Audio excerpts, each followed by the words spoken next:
It was around 11:47 at night. Dark clouds were roaring in the sky, and there was not a single person visible anywhere on the road. Arindam was just about to close the door of his car when he suddenly felt something strange.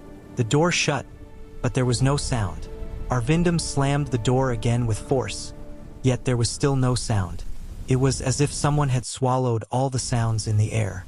Neha, who was sitting inside the car, said nervously, "Arindam, I don't think this place feels right." Arindam looked around and replied, "It's just for one night.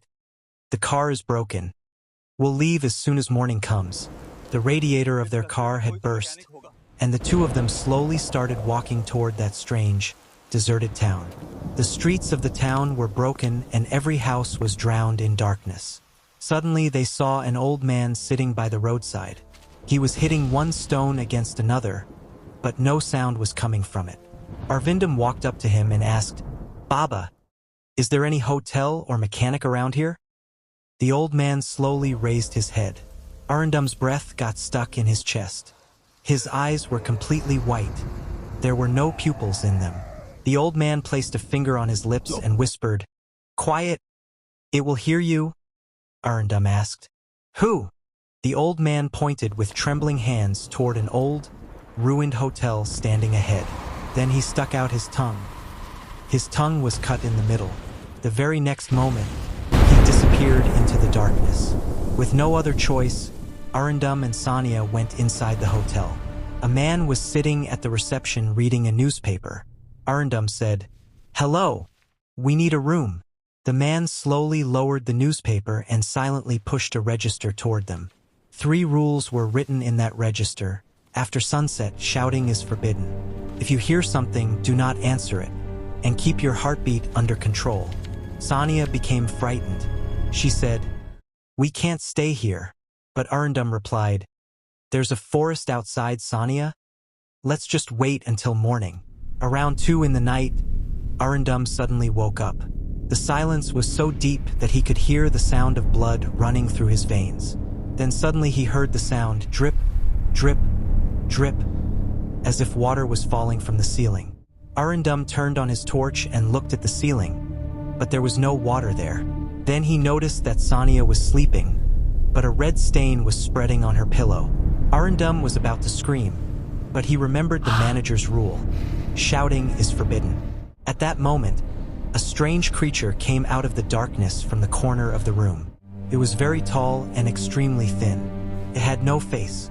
Its arms hung down to the ground and its fingers were long like needles. Slowly, it bent near Saniya and placed one of its fingers on her throat. Arindam sat there trembling, covering his mouth with his hands.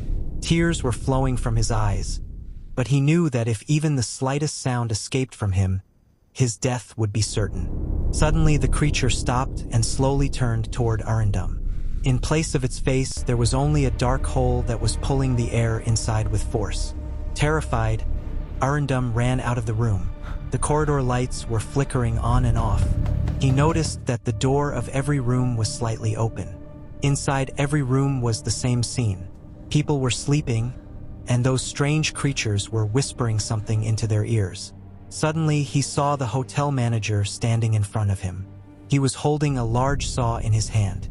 He smiled and said, "You are breaking the rules, son. Your heartbeat is very fast. It is making too much noise." Arindam nervously said, "Let me go." The manager's smile became even more terrifying. He said, "Anyone who comes to this town becomes part of its silence. We don't need your voice. We need your silence." Suddenly, Arindam's foot hit an old flower vase, and the loud crashing sound echoed across the entire town. At that moment, many shadows came out from the darkness. Arindam ran toward his car, but the keys had been left in the room. When he turned back, he saw the old man, the manager, and all those faceless creatures moving toward him. Arindam tried to scream with all his strength, but instead of a voice, black dust came out of his mouth. Then one creature came close to him and placed its hand on Arindam's chest. Arindam felt that his heartbeat was slowly slowing down, and within moments he turned into a stone statue. The next morning, a new stone statue was standing at the town square, that looked exactly like Arindam. 3 days later, a car stopped at the border of the town. A man stepped out of the car, Raghav, a paranormal investigator and also Arindam's old friend. Arindam's last message had reached him 3 days ago. Voices are dying here. Raghav placed a special sound device in his ear and stepped into the town. On the road, he saw Arindam's car standing there. Inside the car was Saniya's blood-stained scarf. Raghav entered the hotel. The same manager was sitting at the reception. From under the counter, he took out Arindam's watch and placed it in front of Raghav. At that moment, a faint whisper was heard in Raghav's device. "Run, look behind you." It was Arindam's voice. Raghav quickly ran up the stairs and reached the room. The door slowly opened by itself. What he saw inside the room left him stunned. Saniya was not on the bed.